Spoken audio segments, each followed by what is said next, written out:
सियावर रामचंद्र भगवान की जय। सियावर रामचंद्र भगवान की सरयू मैया की सरयू मैया की भारत माता की भारत माता की नमः पार्वती पतिये हर हर।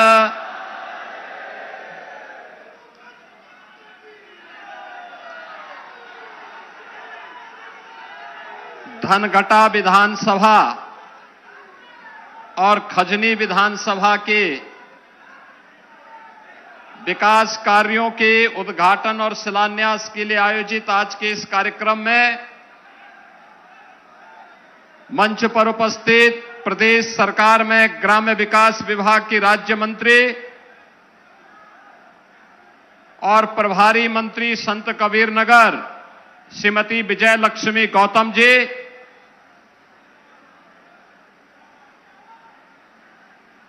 लोकप्रिय सांसद डुमरियागंज श्री जगदंबिका पाल जी, माननीय विधायकगण श्री गणेश चंद चौहान जी, श्री श्री राम चौहान जी, अंकुरराज तिवारी जी, अनिल त्रिपाठी जी, विधान परिषद सदस्य संतोष सिंह जी, सुभाष यदुवंश जी, जिला पंचायत अध्यक्ष श्री बलराम यादव जी, पूर्व सांसद अष्टभुजा प्रसाद शुक्ल जी, पूर्व सांसद इंद्रजीत मिश्र जी, भारतीय जनता पार्टी की जिला की अध्यक्ष श्रीमती नीतू सिंह जी, जिला अध्यक्ष गोरखपुर श्री जनार्दन तिवारी जी, पूर्व विधायक राकेश सिंह बघेल जी, पूर्व विधायक दिग्विजय नारायण चतुर्वेदी जी, जिला प्रभारी अजय सिंह गौतम जी, जिला महामंत्री गणेश पांडे जी, पूर्व विधायक संत प्रसाद जी, आज के इस कार्यक्रम में उपस्थित भारतीय जनता पार्टी और अन्य सामाजिक संगठनों के पदाधिकारीगण, उपस्थित बहन और भाइयों, आज मुझे एक बार फिर से बाबा तामेश्वर नाथ की इस पावन धरा और बाबा बैजूनाथ के इस प्रांगण में जनपद संत कबीर नगर और गोरखपुर की दो विधानसभाओं के लगभग 500 करोड़ रुपए की परियोजनाओं के लोकार्पण और शिलान्यास के लिए धनघटा विधानसभा क्षेत्र में आयोजित इस कार्यक्रम में आने का अवसर प्राप्त हुआ है। मैं बाबा तामेश्वर नाथ और बाबा बैजूनाथ की इस पावन धरा को नमन करता हूं। इन सभी परियोजनाओं का उपहार धनघटा विधानसभा और खजनी विधानसभा क्षेत्र के मतदाताओं को अर्पित करते हुए आप सभी का मैं अभिनंदन करता हूं। बहन और भाइयों, जब अच्छी सरकारें आती हैं, अच्छे जनप्रतिनिधि चुनते हैं, विकास और विरासत को सम्मान देने वाली सरकारें चुनी जाती हैं। याद करिए, कभी सबसे पिछड़ा क्षेत्र माना जाने वाला धनघटा और खजनी आज पूर्वांचल एक्सप्रेस वे के माध्यम से जुड़ करके लखनऊ की दूरी को अपने साथ जोड़ रहा है। अब कोई भी जाता है, गोरखपुर का व्यक्ति लखनऊ जाता होगा या पूर्वी उत्तर प्रदेश का कोई व्यक्ति अगर पूर्वांचल एक्सप्रेसवे के साथ जोड़ता और जाता होगा तो खजनी और धनघटा विधानसभा उसके साथ जुड़ती भी दिखाई देती है, उसकी यात्रा की सहयात्री बन जाती है। कभी उपेक्षित पड़ा हुआ क्षेत्र आज विकास की मुख्य धारा के साथ जुड़ रहा है। कभी उपेक्षित पड़े हुए पूर्वजों की ये विरासत बाबा तामेश्वर नाथ धाम हो या अन्य वे सभी पवित्र धर्मस्थल जिनका उल्लेख यहां पे श्री राम चौहान जी कर रहे थे, आज उनका सुंदरीकरण न केवल आस्था को सम्मान है बल्कि पूर्वजों के प्रति कृतज्ञता भी है, जिन्होंने उन स्थलों को कभी स्थापित किया था, उन्हें सजाने संवारने का काम किया था। आने वाली पीढ़ी के लोग मंगल के लिए उन स्थानों को स्थापित किया था। आज जब ये स्थान फिर से अपने गौरव को प्राप्त होते होंगे, उन पूर्वजों का आशीर्वाद जरूर मिलता होगा। और इसलिए बहनों और भाइयों, ये तभी संभव होता है जब अच्छे जनप्रतिनिधि चुने जाते हैं। अच्छे विधायक, अच्छे सांसद चुनोगे तो विकास होगा, विरासत को सम्मान मिलेगा, सुरक्षा मिलेगी, सुशासन के लक्ष्यों को प्राप्त करने में मदद मिलेगी, गरीब को उसका अधिकार मिलेगा, अन्नदाता किसान को सम्मान मिलेगा, नौजवान को रोजगार मिलेगा, हर खेत को पानी भी मिलेगा। लेकिन जब बेईमान और भ्रष्टों की सरकार आती है, जनता के हक पर ये लोग डकैती डालते हैं, बेटी की सुरक्षा में सेंध लगाते हैं, व्यापारी को तबाह करते हैं और अन्नदाता किसान को आत्महत्या करने के लिए मजबूर करते हैं, नौजवानों के रोजगार को छीनते हैं, समाज में अव्यवस्था पैदा करके पर्व और त्योहार के पहले उपद्रव पैदा करने का कार्य करते हैं। लेकिन अब यह डबल इंजन की सरकार है, प्रधानमंत्री मोदी जी का यशस्वी नेतृत्व है, जो उत्तर प्रदेश कभी पहचान के लिए मोहताज था, आज उत्तर प्रदेश पहचान के लिए मोहताज नहीं, बल्कि वह भारत की अर्थव्यवस्था का एक ग्रोथ इंजन बनकर के भारत की अर्थव्यवस्था को मजबूती प्रदान करने के लिए तैयार खड़ा हुआ है। आप इस जनपद को ही देख लीजिए, कभी संत कबीर दास जी आए थे और यह माना जाता था कि मगहर में मरना भी पाप का कारण बनता था। आप सोचो, आज मगहर में जाइए, संत कबीर एकेडमी है, ऑडिटोरियम है, मां परिनिर्वाण स्थली का सुंदरीकरण हुआ है, और उसके ठीक पार, जैसे ही आमी नदी के पार आप जाएंगे, गोरखपुर का औद्योगिक क्षेत्र गीडा वहां से प्रारंभ होता है। पूर्वी उत्तर प्रदेश के हजारों नौजवानों को वहां नौकरी के रोजगार की गारंटी प्राप्त होती है। हम जब धनघटा में आते हैं, धनघटा के माध्यम से जब हम विकास की इस यात्रा को आगे बढ़ाते हैं, पूर्वांचल एक्सप्रेसवे प्रदेश की राजधानी और काशी और प्रयागराज जाने का रास्ता तो आपका प्रशस्त करती ही है, लेकिन जैसे ही क्वानो नदी को आप पार करते हैं तो धूलियापार क्षेत्र में ग्रेटर गीडा की स्थापना के बाद, नए उद्योगों की स्थापना के बाद धनघटा के नौजवानों के लिए भी नई नौकरी की संभावना वहां उपलब्ध होती है। हम मैदावल में जाते हैं तो मैदावल विधानसभा क्षेत्र में बखेरा झील फिर से वहां पर एक इको टूरिज्म के नए सेंटर के रूप में, रामसर साइट के रूप में विकास को आमंत्रित कर रही है। बहनों और भाइयों, विकास की प्रक्रिया, हाईवे का निर्माण, एक्सप्रेसवे का निर्माण,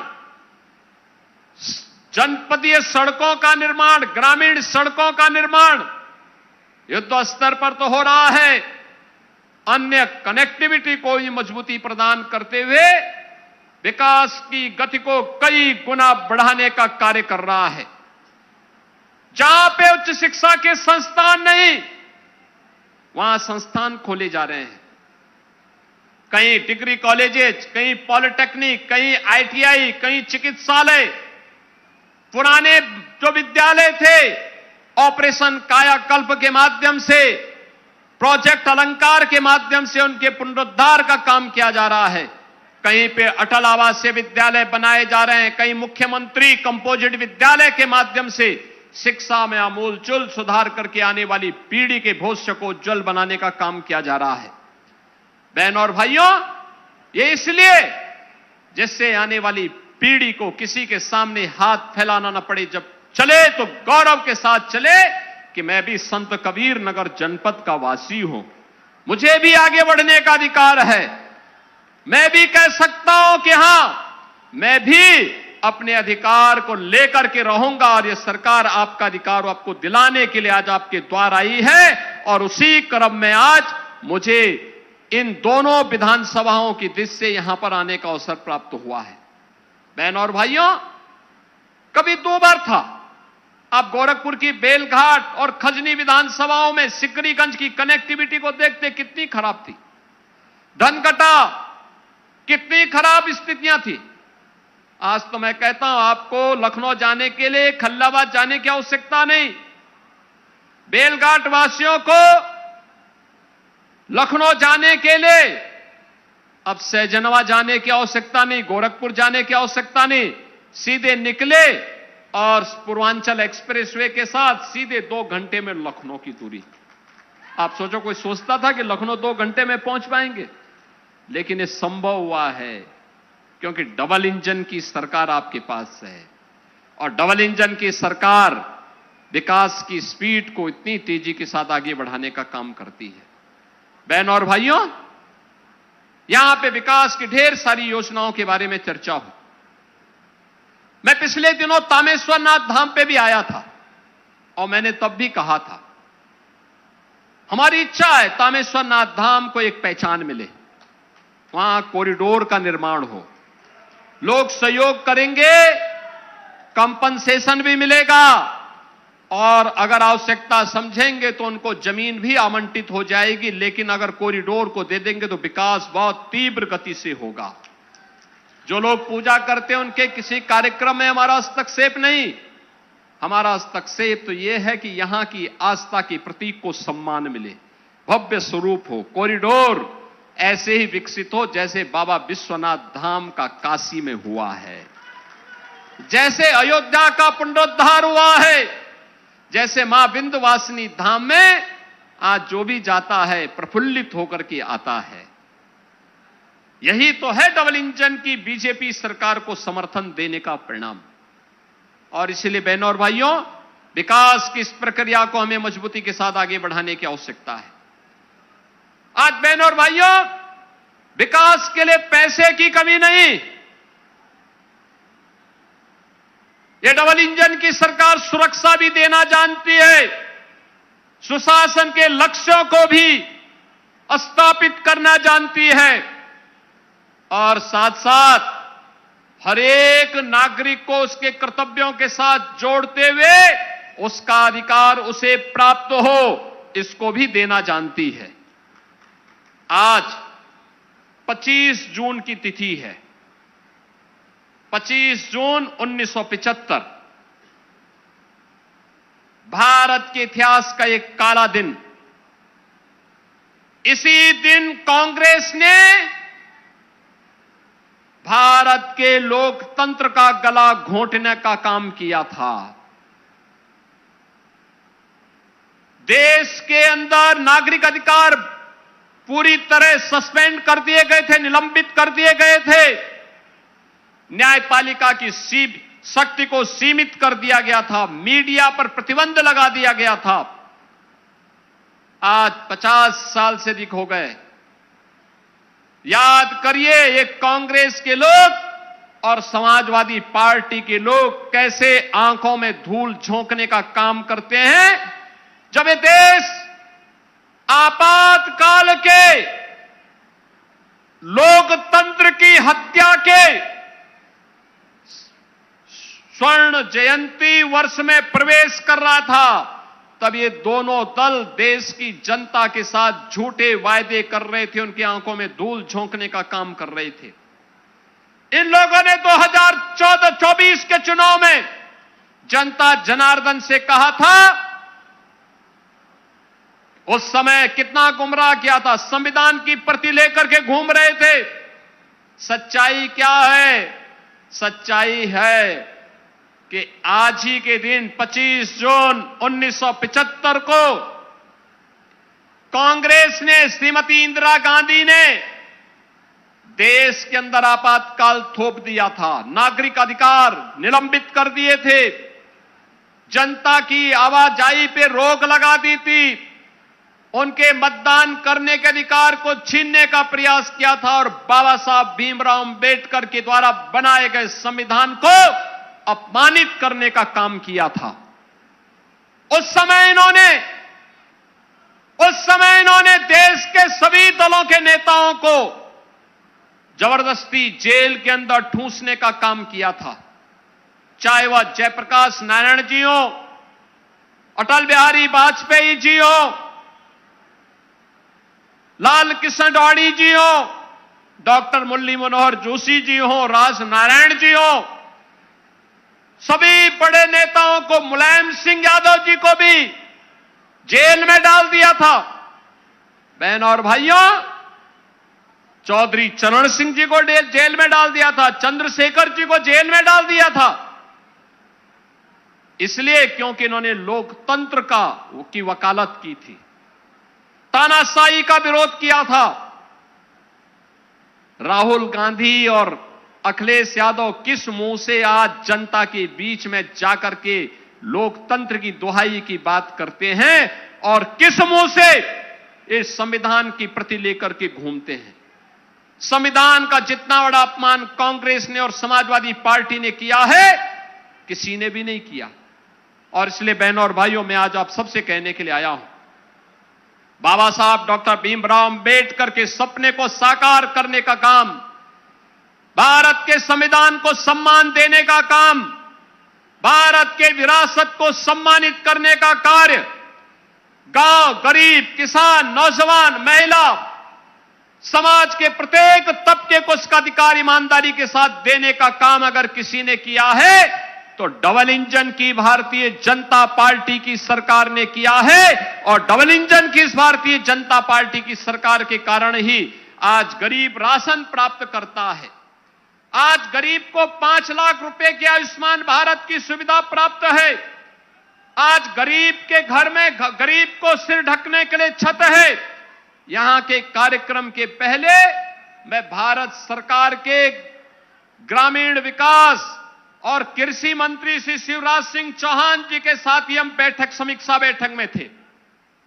आज ही मुझे बताते हुए प्रसन्नता है कि उत्तर प्रदेश को फिर से 6,18,000 गरीबों के लिए प्रधानमंत्री आवास योजना ग्रामीण में एक आवास की सुविधा आज ही स्वीकृत हुई है।